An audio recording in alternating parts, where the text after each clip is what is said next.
असुर अधम अभिमानी, बाढ़े असुर अधम अभिमानी।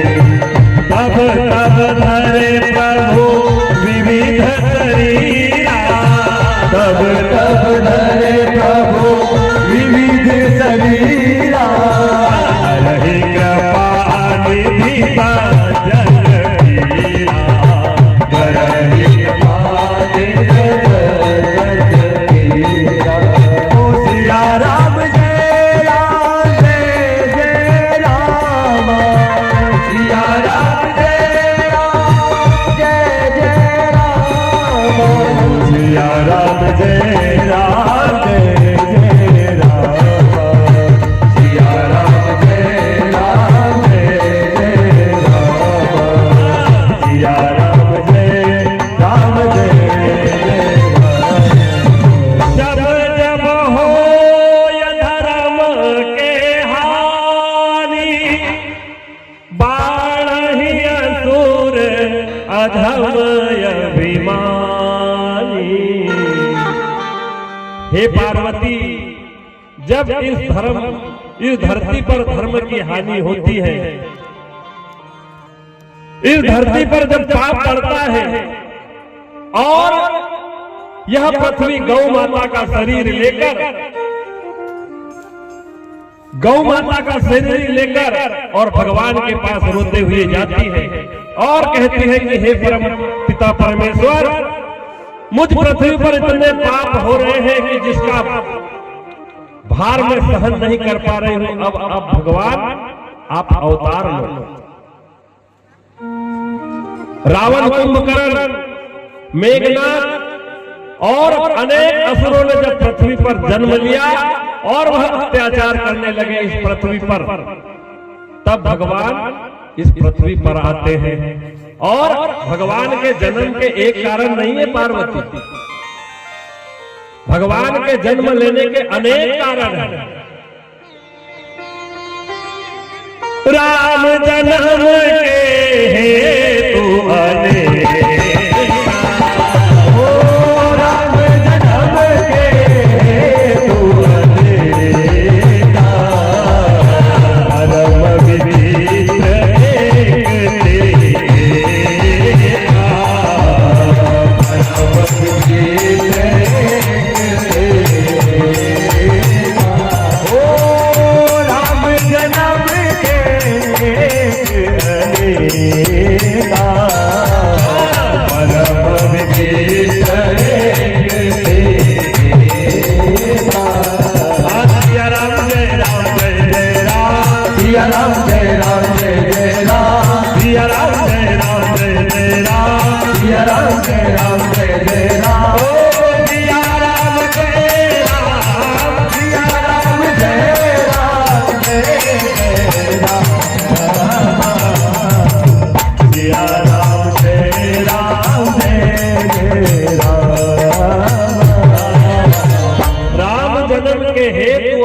परम विचित्र एक ते एका। भगवान के जन्म के कारण पार्वती एक नहीं है, अनेकों कारण हैं। लेकिन भगवान अगर पृथ्वी पर आते हैं तो दीन दुखियों की आवाज सुनकर, दीन दुखियों की पुकार सुनकर, जब सब लोग मिलकर भगवान को पुकारते हैं तो भगवान अपने बैकुंठ को छोड़कर भगवान पृथ्वी पर अवतार ले लेते हैं। कौशल्या मैया की गोद को पवित्र कर देते हैं, देवकी मैया की गोद को पवित्र कर देते हैं और भगवान इस पृथ्वी पर जन्म लेकर आ जाते हैं। और सत्संग की बड़ी महिमा है। रामचरितमानस में सत्संग की बड़ी महिमा गाई है बंधु, जो हम और आप बैठकर कुछ क्षणों के लिए भगवान की कथा का आश्रय लेकर बैठे हैं इतनी बड़ी ठंड में, तो इस सत्संग का बड़ा महत्व है, बड़ी महिमा गाई है रामचरितमानस में सत्संग का।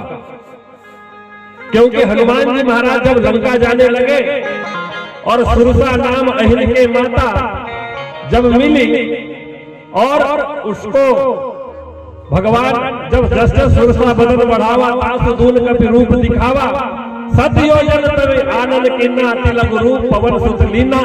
और उससे विदा मांगकर जब लंका के द्वार पर हनुमान जी महाराज पहुंचे तो लंकिनी मिली।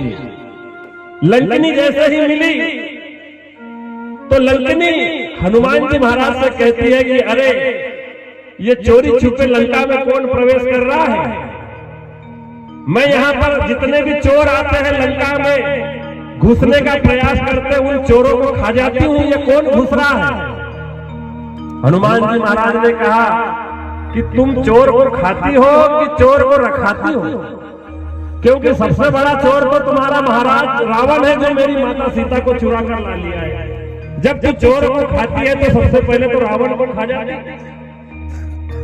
क्योंकि सबसे बड़ा चोर तो वही है जो माता को ले जाकर आज चोरी से लेकर लंका में रखा है। जब लंकिनी नहीं मानती है तो हनुमान जी महाराज एक मुठिका का उसको मुठिका मारते हैं। मुठिका एक महाकपि हनि, रुधिर बमत धरनी ठन मनी। एक ही मुष्टिका हनुमान जी ने जो मारा है उसको तो पृथ्वी पर गिरी और मुंह से रक्त निकलने लगा। हाथ जोड़कर खड़ी हो गई और कहा कि त्राहि माम प्रभु, माफ करो माफ करो, मैं जान गई आप कौन हो। जब मैं ब्रह्मा जी की तपस्या करी थी तो ब्रह्मा जी से मैंने ये वरदान लिया था कि जब तू किसी बानर के मारने से जब तू विकल हो जाएगी, समझ जाना उसी समय लंका का विनाश हो जाएगा। तो आज मैं तुम्हारे इस मुष्टिका के प्रहार से विकल हो गई हूं। मैं यह जान गई कि आप कोई ना कोई भगवान के भेजे हुए दूत हो। और हाथ जोड़कर हनुमान जी महाराज कहते हैं कि हे लंकिनी, अगर तुझे भगवान की शरण मिल जाए तो तेरा भी उद्धार हो जाए। तब वह लंकिनी कहती है कि तूल न ताही सकल मिली, जो सुख लव सत्संग। संसार की पूरी दौलत एक तरफ तराजू पर रख दी जाए और एक तरफ क्षण भर का सत्संग जो हम और आप सभी बैठकर आज यहाँ पर कर रहे हैं, भगवान की कथा श्रवण कर रहे हैं। क्योंकि एक बार कबीरदास जी महाराज का अंतिम समय, बंधुओं, कबीरदास जी महाराज खटिया पर लेटे हैं और अंतिम समय है कबीरदास जी महाराज का। कई लोग मिलने बोलने वाले आए, क्योंकि कबीरदास जी महाराज जैसे हमारे संत सिंगा जी महाराज ऐसे बड़े संत थे जिन्होंने भगवान का साक्षात दर्शन किया था। आज कबीरदास जी महाराज खाट पर लेटे हैं, अंतिम समय है, भगवान के घर जाने की तैयारी है। हम और आप जैसे कई लोग आकर बैठ गए, बाबा अब तुम वहां भगवान के धाम जा रहे हो, कुछ कहो, कुछ हमसे कुछ सत्संग करो, हमारी बड़ी इच्छा है कि कुछ सत्संग हमसे करो। कबीरदास जी महाराज की आंखों में आज जीवन में पहली बार आंसू आ गए। आंखों के कोने से आंसू आ गए और कोने से आंसू आकर उनसे कहते हैं कबीरदास जी महाराज कि भैया तुमने बड़ी अच्छी बात कही,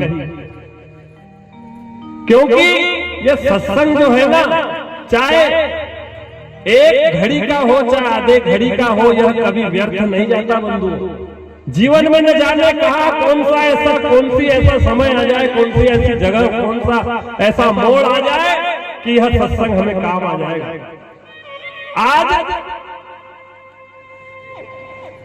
जब कबीरदास जी महाराज की आंखों से आंसू देखे तो वहां मिलने बोलने जो लोग गए थे वो कहते हैं कि बाबा आज तुम रो क्यों रहे हो अंतिम समय में? क्या कहीं तुम्हारी आसक्ति रह गई? क्या किसी से मोह रह गया? क्यों रो रहे हो? तो कबीरदास जी महाराज ने कहा कि भैया अरे मेरा तो कहीं मोह नहीं रहा, मैं तो जैसी सफेद चादर लेकर आया था वैसी सफेद चादर लेकर जा रहा हूं। मेरी चादर में कभी दाग नहीं लगा, लेकिन ये अंतिम समय में मुझे रोना इस बात का आ गया कि राम बुलावा भेज